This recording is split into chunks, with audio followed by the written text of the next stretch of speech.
Okay, we're continuing with Chapter 12, Presidency. We're on page 362, Legislative Skills. Again, this is working with Congress. Presidential legislative skills include bargaining, making personal appeals, consulting with Congress, setting priorities, exploiting honeymoon periods, and structuring congressional votes. Of these skills, bargaining receives perhaps the most attention from commentators on the presidency. Reagan's budget director, David Stotman, recalled that, quote, the last 10 or 20% of the votes needed for a majority of both houses on the 1981 tax cut had to be bought, period. The concessions for members of Congress included special breaks for oil lease holders, real estate tax shelters, and generous loopholes that virtually eliminated the corporate income tax. Quote, the hogs were really feeding, declared Stotman. The greed level, the level of opportunism just got out of control. Nevertheless, such bargaining, trading support on policies, or providing specific benefits for representatives and senators occurs less often, plays a less critical role in the creation of presidential coalitions in Congress than one might think. For obvious reasons, the White House does not want to encourage the type of bargaining Stockman describes. I don't know if that's really obvious, though. I don't know if that's true. And there is a scarcity of resources with which to bargain, especially in an era where balancing the budget is a prominent goal for policymakers. Not really true either. When Obama did his Healthcare Act, there was quite a few interests sitting at the table making sure they got theirs. And that's true under Trump as well. And Biden hasn't been around long enough for me to comment. Moreover, the president does not have to bargain with every member of Congress to receive support. On controversial issues on which bargaining may be useful, the president usually starts with a sizable core of party supporters. To this group, he may add those of the opposition party who provide support on ideological or policy grounds, as well as those who provide support because of relevant constituency interests or strong public approval.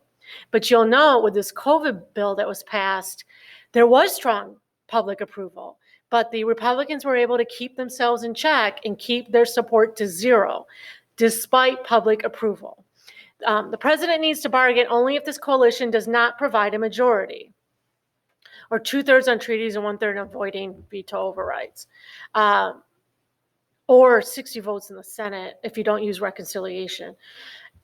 Moving fast, presidents may improve their chances of success in Congress by making certain strategic moves. It is wise, for example, for a new president to be ready to send legislation on the Hill early during the first year in office in order to exploit the honeymoon atmosphere. Johnson, Reagan, George W. Bush took advantage of this one-shot opportunity. That's the COVID relief bill, too. Take on the energy of being new. Take on the energy of at the start, because you probably won't, you might not have it in a few years. An important aspect of presidential legislative strategy can be establishing priorities among legislative proposals. The goal of this effort is to set Congress's agenda. If presidents are unable to focus the attention of Congress on their priority programs, these programs may become lost in the complex and overloaded legislative process. Setting priorities is also important because presidents and their staffs can lobby effectively for only a few bills at a time. Moreover, each president's political capital is inevitably limited, and it is sensible to focus on a limited range of personally important issues. Otherwise, this precious resource might be wasted. I really like to talk about political capital. It's an idea in political science. You think of capital, which is a resource. So you have financial capital, it's money. You'll have physical capital, which is buildings, factories, trucks, businesses' own capital. Well, there's also political capital. How your ability, it's like your ability of power. You use it. And so like George W. Bush had a lot of political capital right after September 11th. Typically, the most political capital a president will have is right after he's elected. How are you going to use it? Because eventually you're going to lose it, either because you used it or because time took it away from you. The president, and that's why you're seeing Biden pushing hard on a lot of things right now. He knows he's got whatever capital he has, he might not have it in the future. He's been around a long time. He's probably pretty aware of that. The president is the nation's key agenda builder. What the administration wants strongly influences the parameters of Washington debate. Think about issues like the border wall or immigration. A lot of what the president talks about can become the key issue. Doesn't always work out that way. There can be resistance, obviously, for Trump. There was resistance for Obama. But what he talks about is often what is reported on. And then, with agenda setting from last semester, what is talked about in the media becomes the story. John Kingdon's careful study of the Washington agenda found that, quote, no other single actor in the political system has quite the capability of the president to set agendas. There are limits to what he can do, however. Although the White House can put off dealing with many national issues at the beginning of a new president's term in order to focus on its highest priority legislation, it cannot do so indefinitely. Eventually, it must make decisions about a wide range of matters.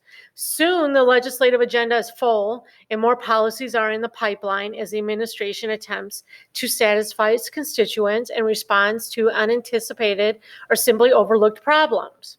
Moreover, Congress is quite capable of setting its own agenda, providing competition for the president's proposals. So under Obama, the House passed lots of bills that were never going to go anywhere, that Obama, like getting rid of Obamacare, Affordable Care Act. But that's creating its own agenda, and it also provides political talking points. I think of COVID and Trump. COVID was not on the agenda of having to deal with, and all of a sudden your whole entire administration has to deal with the pandemic instead of what it initially wanted to deal with. In general, presidential legislative skills must compete, as presidential public support does, with other more stable factors that affect voting in Congress: party ideology, personal views and commitments on specific policies, constituency interests, and so on. By the time a president tries to exercise influence on a vote, remember we're talking about Congress, most members of Congress have made up their mind on the basis of these other factors. After accounting for the status of the president's party in Congress and standing with the public, systematic studies have found that presidents known for their legislative skills, like LBJ, that's Johnson, are no more successful in winning votes, even close ones, or obtaining a congressional support than those considered less adept at dealing with Congress, like Carter. The president's legislative skills are not at the core of presidential leadership of Congress. Even skilled presidents cannot reshape the contours of the political landscape and create opportunities for change. They can, however, recognize favorable configurations of political forces, 33, 65, 81, and effectively exploit them to embark on major shifts in public policy. So LBJ, maybe, he really is known to be really good with working with the Senate. This book is saying that it really doesn't pan out with the evidence that really mattered all that much. I have no idea. I've never done any research or read a book about it. I just know that there are competing arguments here. And I think the writers of this book would argue that the Civil Rights Act was not about Johnson being able to wheel and deal with Congress. It was Johnson's ability to exploit and use Kennedy's assassination to move that legislation forward.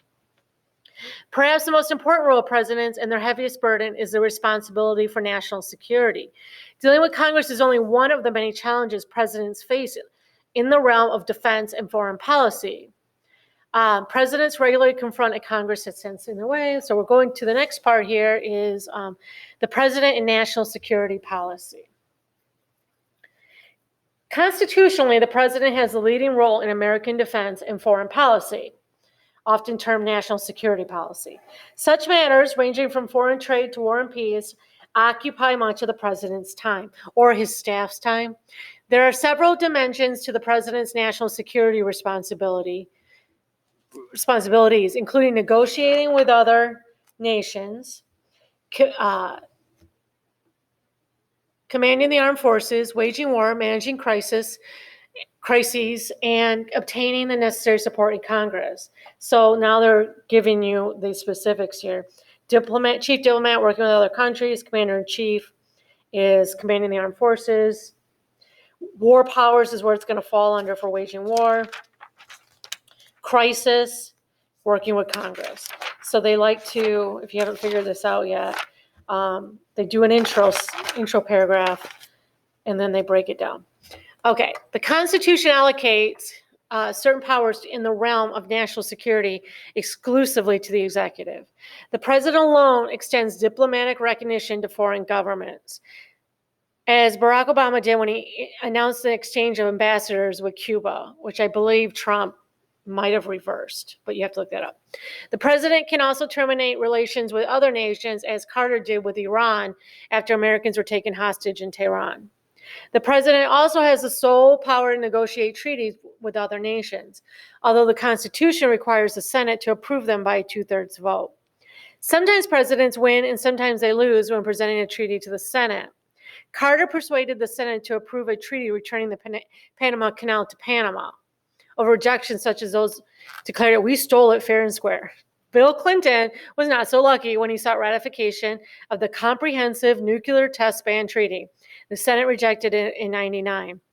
At other times, senators had add reservations to the treaties they ratify, altering the treaty in the process. The famous one is the Treaty of Versailles with Germany in World War I. There were actually 5 treaties, I believe, that were signed, different countries. The one that the Republicans in the Senate took issue with was the one with Germany. We had an armistice, which was a ceasefire, but we actually did not officially end the war with a treaty. Years later, maybe even decades later, I don't remember my history on that. But their problem with that treaty was the inclusion of the not the United Nations, the other one, the League of Nations. And there was a clause in the League of Nations that they found suspect that could lead to what they saw.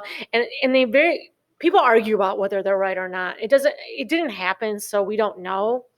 But there was a legitimate concern that treaty under the League of Nations portion, and I don't remember the clause, put the United States had to be subjected to League of Nations actions or I don't know, for lack of a better word, expectations, stipulations. I don't know what the legal term would be. The idea being is that the U.S. doesn't answer to anybody. We're not going to have a world council that tells the U.S. what to do. So there was zero. Wilson wanted the League of Nations. He thought it was a great idea, and it did not happen with the U.S. in it. It was not successful with the U.S. not being in it because that treaty was not signed. Now, it might not have been successful anyway. We don't have a redo. We do have the United Nations, but that's a different situation. Anyway, in addition to treaties, presidents also negotiate executive agreements with the heads of foreign governments. Executive agreements do not require Senate ratification, although the president is supposed to report them to Congress, and they may require implementing legislation passed by majorities of each house. Most executive agreements are routine and deal with non-controversial subjects such as food deliveries or customs enforcement, so like an executive order. But some, such as the Vietnam Peace Agreement and the SALT I agreement limiting offensive nuclear weapons, implement important and controversial policies. I didn't understand, and I even took a class in this, why you're allowed to do an executive agreement and not a treaty. And another teacher said in a place that I went, that to a conference I went, that executive agreements can be easier to reverse, or the next president doesn't really have to hold themselves to it because it is an executive agreement, not a treaty. Which I don't know if that's true or not. That makes sense, though. It makes me think of an executive order where a president makes an executive order, the next president reverses it, and they don't have to be held to it. It's not law. Therefore, it's not binding. That might be the case. You're welcome to look that up. Occasionally, presidential diplomacy involves more than negotiating on behalf of the U.S. Theodore Roosevelt won the Nobel Peace Prize for settling the war between Japan and Russia. One of Carter's greatest achievements was forging a peace treaty between Egypt and Israel. For 13 days, he mediated negotiations between the leaders of both countries at his presidential retreat, Camp David. It's not just his. I think Camp David is not his presidential retreat.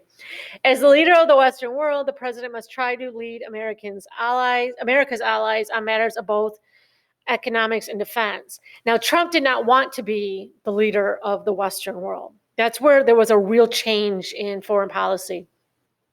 He rejected that, just like he rejected the idea of the value of NATO.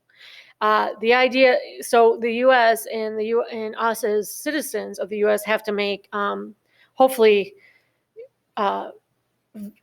heavy thinking on what our role is in the U.S. and whether we still want to be the leader of the Western world, and what would be the benefit of that. Why are we? We are because World War II, the threat of the Soviet Union was so intense, and Western Europe, was on the brink of being overran by communists and the Soviets, and we were going to lose. We were going to lose the world, maybe an exaggeration, but the world to communism, when we were going to stand alone because they were so war-torn by World War II. We weren't. We stood up and took over. We filled that power vacuum to push back the communists. And ever since 93,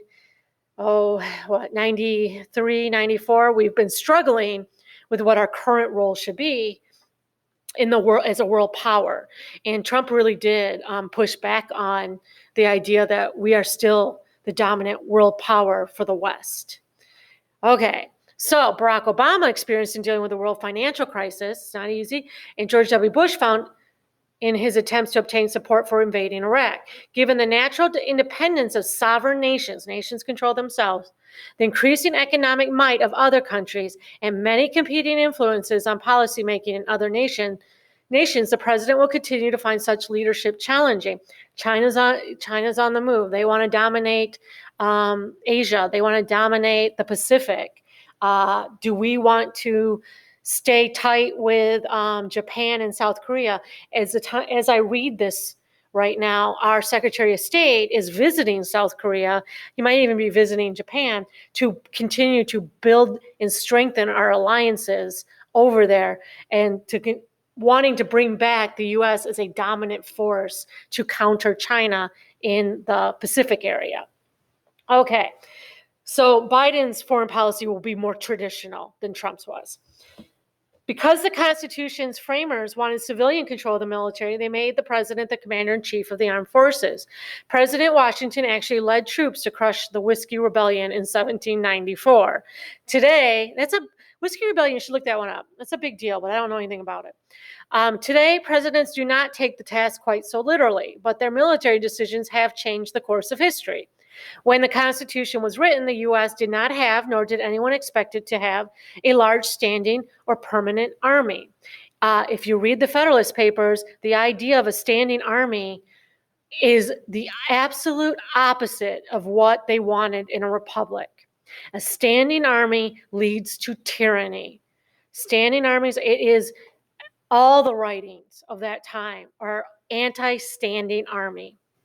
So our permanent army of today is not what was envisioned originally. Today, the president is commander-in-chief of about 1.4 million uniformed men and women. And in his farewell address, Washington warned against permanent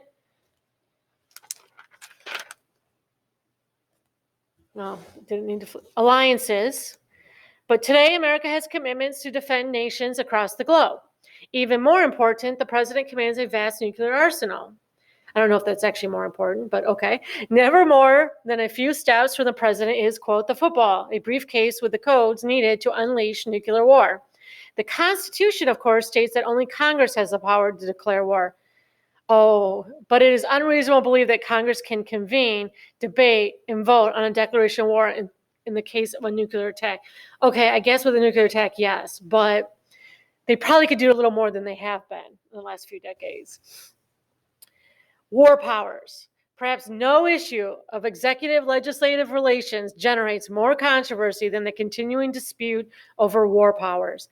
Although charged by the Constitution with declaring war and voting on the military budget, Congress long ago accepted that presidents make short-term military commitments of troops, aircraft, or naval vessels. In recent decades, however, presidents have paid even less attention to constitutional details. For example, Congress never declared wars during the conflicts in either Korea or Vietnam. Okay, it is true that Korea, we never declared war. It was a United Nations action, and it's, according to professors I've had, it's the one act in books I've read, it's the one action that was never authorized by Congress. For all intents and purposes, Congress did declare war in Vietnam. When it did the Gulf of Tonkin or Tonkin Gulf Resolution, when it authorized Johnson to use force and use means, military force, when necessary, et cetera, et cetera. I don't remember specifics without looking it up. That was an authorization of the president to use military. Therefore, it was a declaration of war. It's just not the absolute declaration of war of what we think of with World War II or even World War I. So the declarations have changed. It's more like an authorization. However, they call it in history the imperial presidency, which is the idea the president, since Truman, has really escalated his power and sole authority in military and war acts, war powers. So in 1973, Congress passed the War Powers Resolution over Nixon's veto, a reaction to disillusionment over American fighting in Vietnam and Cambodia. The law was intended to give Congress a greater voice in the introduction of American troops into hostilities. It required presidents to consult with Congress whenever possible before using military force, and it mandated the withdrawal of forces after 60 days unless Congress declared war or granted an extension. Congress could at any time pass a resolution that could not be vetoed, ending American participation in hostilities. Congress cannot regard the War Powers Resolution as a success. All presidents serving since 1973 have deemed the law an unconstitutional infringement on their powers as commander-in-chief. And there is reason to believe the Supreme Court would consider the law's use of the legislative veto, the ability of Congress to pass a resolution to override a presidential decision, to be a violation of the doctrine of separation of powers. Presidents have largely ignored the law and sent troops into hostilities, sometimes with heavy loss of life, without effectual consultation with Congress. The legislature has found it difficult to challenge the president, especially when American troops were endangered, and the courts have been reluctant to hear a congressional challenge on what would be construed as a political rather than a legal issue. So they're going to. This is actually. Presidents have lawyers, and Cheney, and I don't know if Cheney has a law background, but when Cheney became vice president under George W. Bush, immediately it was written, and I believe, I wouldn't be surprised if all presidents write this: we do not acknowledge the War Powers Act. This is not acceptable. This is not legal. We're going to ignore it. Cheney, I think, wrote stuff about the executive power. He was very strong belief in the executive and the power of the executive. And that gets interesting as, when Obama becomes president, but usually it's not about being a Republican. It's about it's about an ideology about the role of the executive and the president. And Cheney was a big one on the executive has lots of power. Don't even try to argue against us. He had write-ups on that as vice president. I think Democrats like to say that they don't agree with that, but then they tend to get into power and they find out they do the same thing, which is have strengthened their executive power. Okay, so George H.W. Bush, on his own authority, moved 500,000 troops to Saudi Arabia to liberate Kuwait after its invasion by Iraq in 1990. Congress averted a constitutional crisis when it passed, on a divided vote, a resolution authorizing the president to use force against Iraq. Bill Clinton in 1999 authorized the U.S. to take the leading role in a sustained air attack against Serbia to stop ethnic conflict there. actually not just ethnic conflict, but genocide. But Congress could not agree on a resolution supporting the use of force.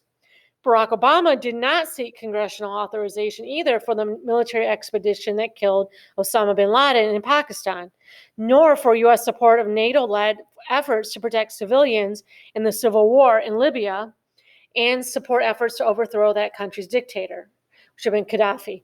Obama did try to get, he didn't believe his, the authorization by Congress for actions in Iraq that gave George W. Bush authority in Iraq extended to fight ISIS. And even though there's no declaration on ISIS, against authorization against ISIS, Obama wanted it approved to go farther in Syria. And I don't remember the details of the strategy here. And so he asked Congress, but Congress would not pass it. The Republicans said they didn't trust Obama to be the one doing it. And so he kind of set up Obama. And this is something a president has to question. It's one of those ask permission or don't ask permission, ask forgiveness. If you want to do something as president and you ask Congress and you say, hey, I know it's your job to tell me, and then they say no, what do you do next? Do you live with that? Or do you just plow through your foreign policy without their authorization and let them complain? So although I'm hard on the imperial presidency and I'm hard on this idea of Congress, well, actually, I guess I do kind of blame Congress for all of it. It's a rough situation for a president to be in, Republican or Democrat. George W. Bush faced little opposition to responding to the terrorist attack in September 2001. Congress immediately passed a resolution authorizing the use of force against the perpetrators of the attack. The next year, Congress passed a resolution authorizing the president to use force against Iraq. What that force in Iraq said, after all means of finding these weapons of mass destruction have been exhausted, then you may use force. So it left a lot of leeway and opinion to be made by the president.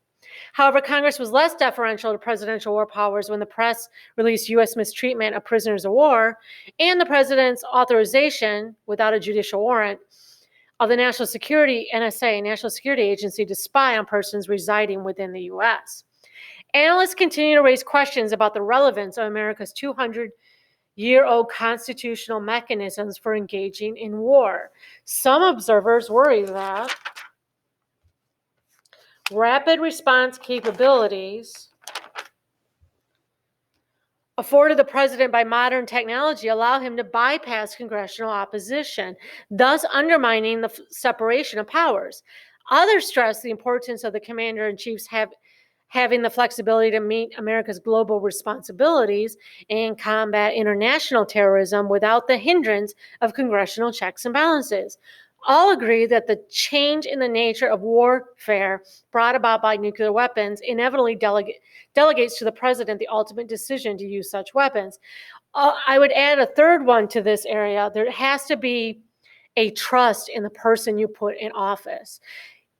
In order for the president to make decisions without Congress means whether you agree with them or not, you trust him. And that is a key component of the presidency. Are you taking us into war? Are you sending troops over there? Are you supporting this cause? And we know you're doing the right thing. That's a hard one.